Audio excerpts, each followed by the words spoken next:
Oi pessoal, tudo bem? Essa parte aqui da aula, na verdade, é uma complementação à aula de excitação rítmica, tá? Que é um aspecto que eu gosto muito de comentar, que acabou que quando eu montei a aula de excitação rítmica eu esqueci de falar. Mas vamos comentar aqui que é bem interessante. É mais uma outra aplicação do conteúdo, né? Não diria que é uma aplicação totalmente clínica, mas é uma aplicação na vida real. Então é o seguinte, quando a gente estuda os eletrólitos, né? Esse negócio de sódio, potássio, fica tão distante, né, do nosso, porque a gente não enxerga essas partículas, mas elas compõem o nosso corpo. Elas compõem boa parte dos elementos da natureza, né? Vivos e não vivos. Então é o seguinte, a gente tem basicamente diversos eletrólitos, né, que eu comentei com vocês, que representam as cargas positivas e negativas. Dentro do aspecto da excitação rítmica, que a gente falou de geração de potencial de ação e tal, a gente falou essencialmente de três eletrólitos, né? Do sódio, do cálcio e do potássio. Aqui eu tenho uma tabela que mostra o sódio e o potássio, né? E o cloreto. A gente não falou do cloreto porque ele não está dentro do tema do potencial elétrico cardíaco. É um ânion também que a gente tem no organismo, mas que não vem ao caso aqui na nossa história que a gente está tratando. Então aqui mostra as concentrações de sódio no plasma, 152 miliequivalente por litro, que é a unidade de medida usada, no fluido extracelular e no fluido intracelular. Então a gente vê que no intracelular é onde tem menos. É aquilo que a gente comentou anteriormente. O potássio já é diferente, olha lá, no plasma, no fluido extracelular e no fluido intracelular é onde tem mais, né? Então é aquela história que a gente falou, o sódio mais concentrado nos compartimentos extracelulares e o potássio no intracelular. Bom, quando a gente tem alteração desses eletrólitos no corpo, isso pode produzir alterações no funcionamento daqueles tecidos que são excitatórios. Que tecidos são esses, gente? Tecido nervoso. É tecido que gera potencial elétrico, tá? É tecido nervoso, tecido muscular, tá? Esquelético e cardíaco principalmente. O liso gera também, mas a gente tem um impacto maior nesses dois, que a geração é um potencial elétrico de maior amplitude, né? Mais pronunciado, mais intenso. Então é o seguinte, ó. Quando a gente tem desequilíbrios desses eletrólitos, a gente diz que está acontecendo um desequilíbrio eletrolítico. Esse desequilíbrio muitas vezes pode ser produzido, por exemplo, por desnutrição. Então, por uma questão alimentar. Ele pode ser produzido também por uma alta ingestão de substâncias que aumentam muito a diurese. Quer dizer, faz você urinar demais, aí você perde esse material na urina. Enfim, tem algumas causas. Desidratação também é uma causa. Tem algumas causas que produzem desequilíbrios eletrolíticos, ou até mesmo hidroeletrolítico, quer dizer, com perda de eletrólito e de água. Quando a gente diz que o indivíduo, né, quais são as condições que podem alterar o funcionamento do coração? Como a gente tem uma dependência do sódio e do cálcio para ocorrer despolarização, quando a gente tem redução da concentração desses íons no plasma, no sangue, que é onde eles estão mais concentrados, a gente tem uma deficiência nessa despolarização. Quer dizer, esses tecidos que geram potencial elétrico, eles não vão conseguir gerar esse potencial, porque a gente sabe que o potencial ele inicia nesse processo de despolarização. Aqui alguns conceitos para vocês conhecerem. Ó. Quando a gente tem redução do sódio, a gente diz que o indivíduo está com uma hiponatremia. Como é que a gente sabe isso? Dosando o sódio no sangue da pessoa. Vê que está abaixo daqueles parâmetros que a gente viu ali anteriormente. Então a gente diz que a pessoa está com uma hiponatremia. Isso vai produzir um déficit na despolarização. A redução do cálcio, a gente chama isso de hipocalcemia. Esses dois aspectos podem ser produzidos assim tranquilamente por exemplo, por questões nutricionais. Uma baixa ingestão de sal, né? O pessoal condena tanto sal, sal faz mal, cloreto de sódio, tudo. Claro que faz, mas a gente precisa também, tá? O excesso faz mal e a falta também faz mal. Tem que ser tudo equilibrado, né? Então, como a gente sabe que essas duas partículas são importantes para a despolarização no miocárdio, se a gente tem redução desses elementos no sangue, então na hiponatremia ou na hipocalcemia, a gente vai ter redução da despolarização. O que acontece? A despolarização é importante para produzir a contração. Se não tem despolarização, também não vai ter contração. Então, no coração, a gente vai ver a manifestação de PC. O que é PC? Está aqui a legenda embaixo, ó, parada cardíaca em diástole. O que é diástole? Em relaxamento, quer dizer, o coração vai parar relaxado. Ele vai ficar relaxadão e não vai contrair, tá? Então, a parada cardíaca a gente chama até diastólica. O outro elemento importante que a gente viu é o potássio, só que o problema do potássio é se ele tiver aumentado no sangue. Potássio é importante que ele esteja dentro da célula, né, em grande quantidade. Do lado de fora tem que estar pouco. Por quê? Porque quando abrir o canal de potássio, o potássio tem que sair da célula. Se eu tenho muito potássio do lado de fora, isso vai prejudicar a difusão do potássio de dentro da célula para fora. Eu vou ter uma inversão de gradiente.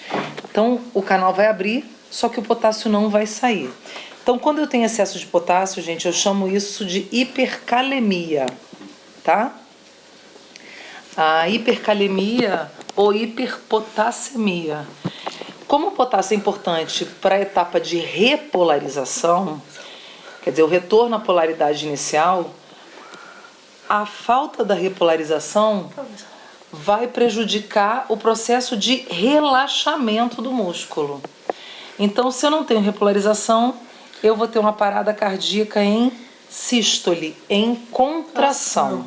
O coração vai contrair, porque tem sódio e cálcio, só que ele não vai relaxar, porque o potássio que está dentro da célula não vai sair.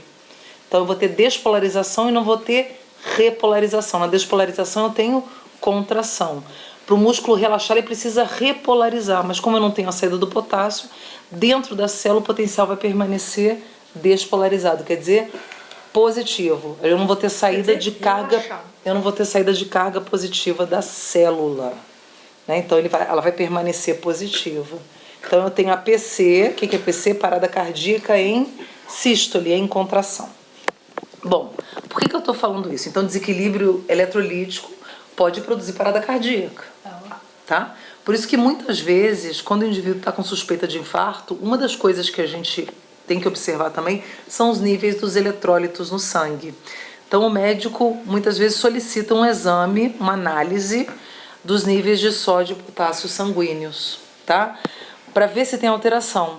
Porque muitas vezes, por exemplo, quando o indivíduo infarta e a célula sofre aquela lise que eu comentei com vocês anteriormente, a gente tem o sódio invadindo a célula e isso vai produzir uma redução do sódio no sangue e o potássio saindo. Por quê? Porque as bombas, como não tem oxigênio, a bomba sódio e potássio não funciona. Então ela não consegue manter o sódio fora da célula e o potássio dentro. Então a gente tem o sódio entrando na célula, o potássio saindo. Então vai inverter. O que vai acontecer no exame de sangue é a redução do sódio sanguíneo e o aumento do potássio. Então é um indicativo de morte celular, tá? É claro que isso não é um marcador específico do coração. Toda célula, quando morre, vai produzir essa alteração de eletrólito no sangue.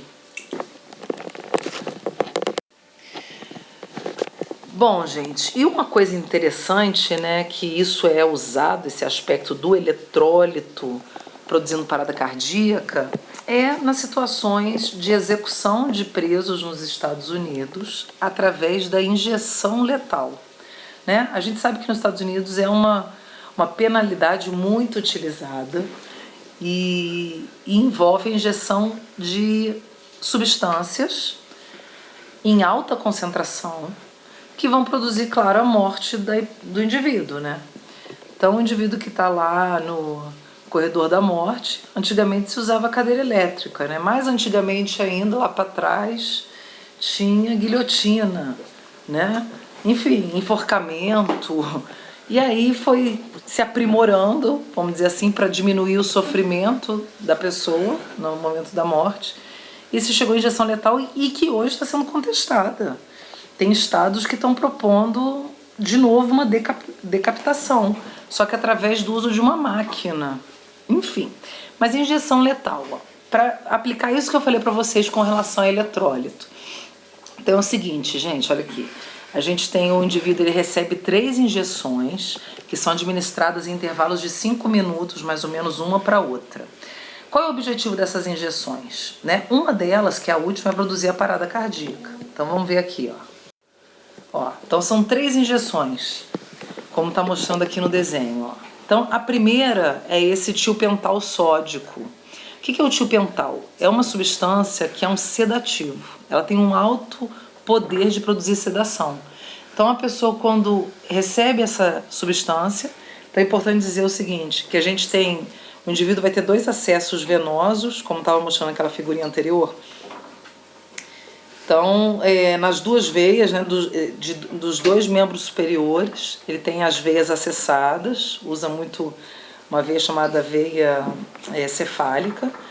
E aí a gente vai ter, que a gente vai estudar quando for falar da morfologia do sistema circulatório, e aí ele vai ter essas injeções sendo administradas por uma máquina, onde eles apertam um botão e é administrada a solução. Então é o seguinte, ó, o tiopental sódico, que é esse que está em primeiro aqui, ele vai produzir a sedação. Então aqui no desenho está mostrando, tá vendo? Ele vai ser distribuído, né, pela circulação e vai chegar no cérebro, onde ele vai produzir a sedação, quer dizer, o indivíduo vai dormir. Ele vai entrar num processo de sedação. O tiopental, se administrado em grande quantidade, ele por si só já pode produzir parada respiratória, tá? Tanto que ele é muito letal. Essa substância era usada como indutor de anestesia, só que parou de ser utilizada justamente por isso. Porque o efeito sedativo dela está muito próximo, a dose que produz efeito sedativo está muito próxima da dose que produz a morte, a dose letal.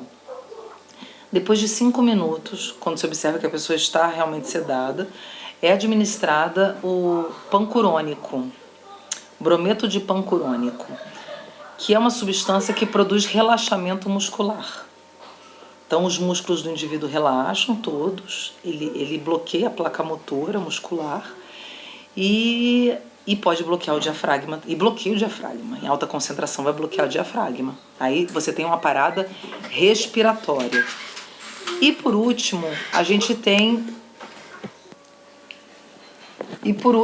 vai ter o cloreto de potássio. Né? Então, ó, cloreto de potássio, gente. A gente representa essa substância com o K do potássio e o Cl do cloreto. Essa substância vai produzir a parada do coração. Porque é aquilo que eu comentei com vocês, ó. A sedação do sistema nervoso central produzida pelo tiopental e o brometo de pancurônio, que produz relaxamento muscular, não interfere no funcionamento cardíaco. Lembra, eu comentei, a morte cerebral, ela não envolve parada do funcionamento do coração. Você tem parada de tudo, menos do coração. Por quê? Porque o coração tem autonomia funcional. Por que o coração tem autonomia funcional? Por conta das células marca-passo, que são aquelas células que geram espontaneamente potencial elétrico.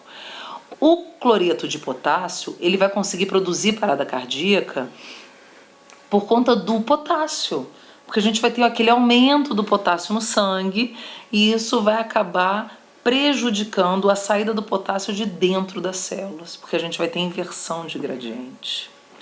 E o potássio não vai sair da célula, mas pelo contrário, ele acaba até entrando. E isso vai manter o coração no estado despolarizado e aí ele vai se manter contraído e o coração para em contração. Então eu vou botar para vocês, vou deixar aqui no Moodle 3 trabalhos, artigos que estão em português, que falam a respeito de desequilíbrio de eletrólito. Tem um que fala sobre parada cardíaca induzida, porque na clínica médica, muitas vezes é necessário parar o coração, quando vai, por exemplo, colocar o indivíduo numa máquina de circulação extracorpórea, quando você vai fazer cirurgias que duram muitas horas, né? Aí eventualmente tem que se paralisar o coração. Só que nunca se usa cloreto de potássio, tá, gente? Porque a parada não pode ser induzida em contração, ela tem que ser induzida em relaxamento. Então, uma das coisas que eles fazem, às vezes, vocês vão ver, tem no trabalho, hoje em dia, o mais indicado é diminuir os níveis de cálcio circulante. E aí isso compromete a contração cardíaca, tá? Então, eu vou colocar esse material lá para vocês verem também. Aí os artigos vocês dão uma lida, que é bem interessante. Um abraço, até a próxima.